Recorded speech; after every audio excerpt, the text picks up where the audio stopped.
I actually cannot believe this. What is going on with Israel Adesanya? He was recently pulled over in New Zealand and pleaded guilty to a DUI. He was about 37 milligrams over the legal limit, which is 50 milligrams. And for my American people, I'll break it down for you real quick. The legal limit in America is 0.08% blood alcohol level. And in New Zealand, they go by milligrams. So you do a little quick math here and you multiply it by 1,000, which levels out to him being 0.0087 blood alcohol level. So he wouldn't even be positive in America. He would still be over the legal limit by a little bit, but still, I just can't believe this. And I can't help myself to think that this is the eventual, this right here will be the first indication. This will be the start of the downfall of Israel Adesanya's career. Now, maybe you can argue that it was the Sean Strickland fight, but I think that this moment right here will start the downward spiral of his professional fighting career. Now, why would Israel Adesanya do this? I don't know. It's completely idiotic. You have to be smart with your alcohol, man. You have to be intelligent. If you're going out for drinks, I don't care what you're doing. You have to be smart enough to understand when you've had a few too many. There's a rule that people should go by is 1 is all right, 2 is too many, and 3 is not enough. And obviously, if Adesanya is over the legal limit or he's even close to it, he's had too much. I don't care if he was going out to dinner. The whole story was that he went out to dinner and that he had maybe a few too many drinks, got in his car, started driving. What are you doing? What are you doing? And this just tells me how irresponsible Israel Adesanya is. He's being entirely irresponsible with the way that he's managing himself. And what if he hurt somebody?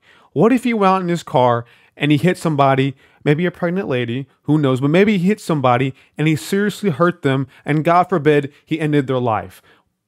What happens now? Now he's doing jail time and he's in some serious deep shit. I just simply cannot understand why people do this in their life. I understand going out to the bars, having a few drinks and having a good time. It's a good thing. If you want to go out there and spend your weekend or spend some time during the week, whatever time you feel like you want to indulge in the alcoholic festivities, if you want to go out there and enjoy yourself, by all means, go ahead, but be responsible. You have to be in the right state of mind to understand if I get into a car and I've had alcohol, I'm at risk. I'm putting myself at risk. And even if you only had a few drinks, you're still putting yourself at risk of being pulled over and eventually hurting somebody. There's a reason why this shit is illegal. There's a reason why you can't do this shit, because people are losing their lives on the daily because people want to be irresponsible and selfish. And even if you just had one drink, it affects you. It does play into your mental. I did my research on this,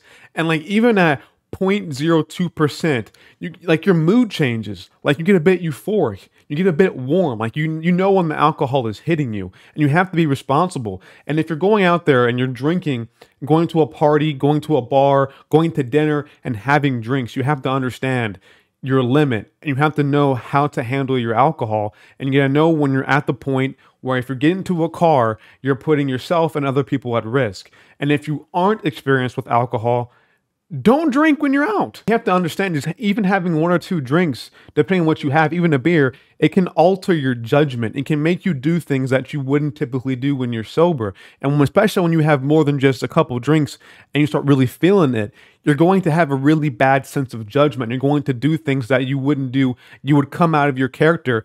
And even if it's just a little happy, fun playtime, still, you're coming out of your character to do different things that you wouldn't do normally when you're sober. And Israel Adesanya, I mean, like, bro, like, how careless can you be? I'm gonna focus on him, so I'm done giving the life lessons. This is some main character type shit. This guy he's just being selfish. He wanted to go out, have a few drinks, and then get into his nice car, get into whatever he wanted to do, and he wanted to drive back home. And even if he did feel fine, I'm sure Adesanya maybe had a few drinks, and he's a big dude. Like, he probably walks around 200 flat. He needs a couple of drinks to probably get going. But you have all the money in the world to get an Uber, to have somebody be your personal driver. Like, you have plenty of options out there. If you want to go out and have a night of fun, You have multiple ways of finding yourself to get into a car with a sober person who can drive you home or to wherever you need to be for the night. So I don't understand why Adesanya decided that he was going to get into a car and drive even if he had a couple drinks, because it's just stupid. It's just entirely dumb. And I think the main thing that drove Israel Adesanya, if I'm going to put myself into his brain, and I heard the MMA guru kind of reference this, so I'm going to add on to that. He has a nice car.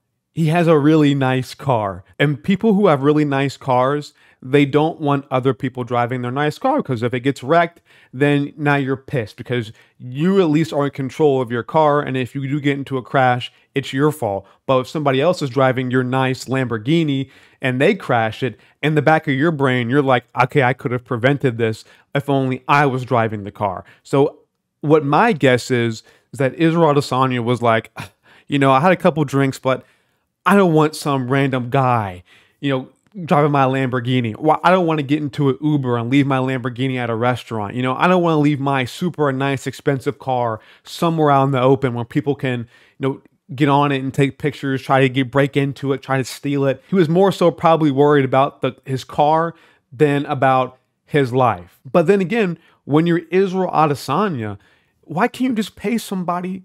Why can't you just, I don't know, man. Like, it's just entirely selfish, bro. If you're going to go out and have drinks, and you're taking your nice car out to the bar, to the restaurant, plan on not drinking that night. If you don't want anybody to drive your car, just don't drink. If you don't want anybody to try to steal your car, don't take your super nice, expensive car when you're going to be having dinner for hours. Just be more intelligent, plan ahead, and be smart about your decision making. And yet he wants to sit here and be selfish and get into a car drunk. Dumb. It's straight up dumb. And now some people in the MMA scene, Michael Bisping, want to sit here and kind of downplay this, like, oh, he wasn't even double over the limit. I've done things like this in the past. No. Why? I don't care if he wasn't double over the limit. He was over the limit. You need to be responsible. And if anybody knows about blood alcohol tests, this wasn't a breathalyzer test. This was an actual professionally done test, which after a while, obviously you become more sober as you don't drink and time goes on, So maybe Adesanya was probably more drunk than he was when he actually took the test. So it's just baffling to me that you can really even defend this kind of terrible behavior. You're over the legal limit. You had a couple drinks. Just, dude, bite the bullet, dude. You have enough money. If somebody crashes your fucking Lamborghini, you're gonna be okay. You know what I mean? You have insurance on the car. Shit happens in life.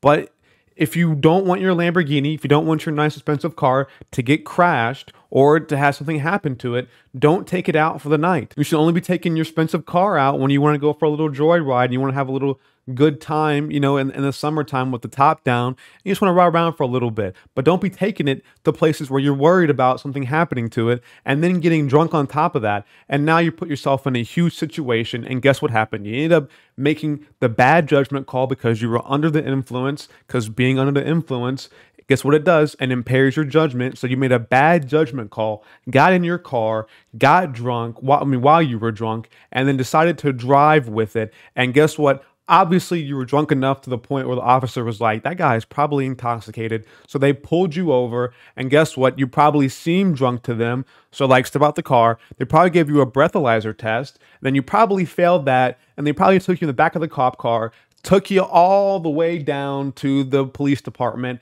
then did a blood alcohol level test on you, and you failed that too. So, I mean, at this point, bro, you made at least 100 bad decisions just by getting in that car alone. The way you planned your entire night was doomed from the start. You were taking a big risk and you didn't care. Again, I do understand having a drink when you're out, having a beer with your meal while you're out at dinner.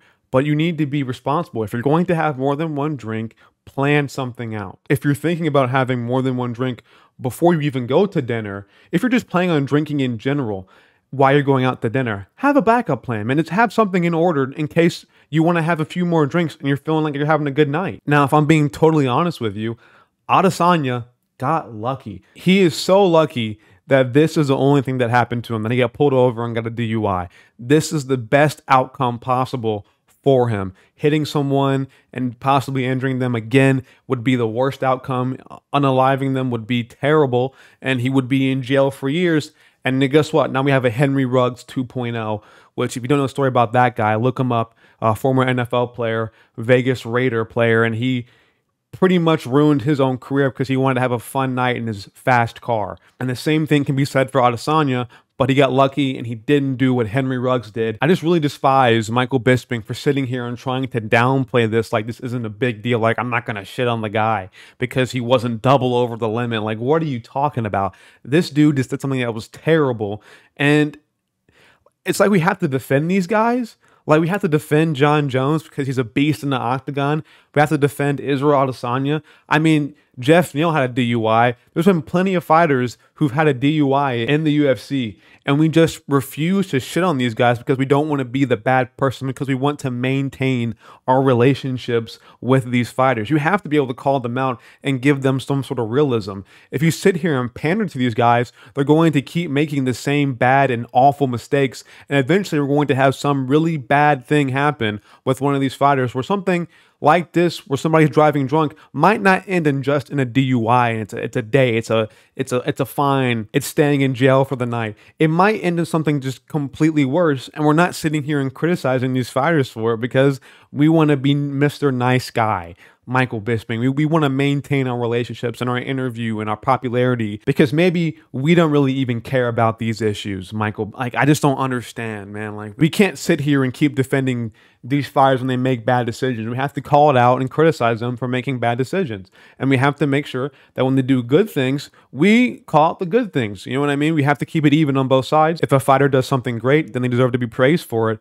But if they do something bad, they have to be criticized for it, and that you shouldn't be a shill for a fighter because you want to maintain a relationship. That's my guess what Michael Bisping is doing here, and what some of these MMA media guys are saying by defending Adesanya. I don't care that he was barely over the limit. I don't really care, bro. It's still drunk driving, and it's still bad. It's still terrible. Whenever I go out with my friends, we have an Uber. We have a DD, somebody who's a designated driver that will take us home and get us home safely, who will not drink that night. We make sure that we're being responsible adults, especially when you're, 34 years old and you're doing this shit. Like, grow up. What the fuck are you doing? I'm 23. I just turned 23, and I'm more responsible than Israel Adesanya. Like, come on, bro. Like, you can't make this shit up, man. Like, what is he doing? It's crazy to me, but I don't know. I'm not gonna wear your guys' ears out by complaining about the same thing over and over again because it's completely dumb and idiotic. But let me know your take about this, how you feel about Israel Adesanya down in the comment section below. Make sure to like and subscribe, hit that bell icon for notifications as well while you're at it. I'm out here. Fuck Israel Adesanya. Peace.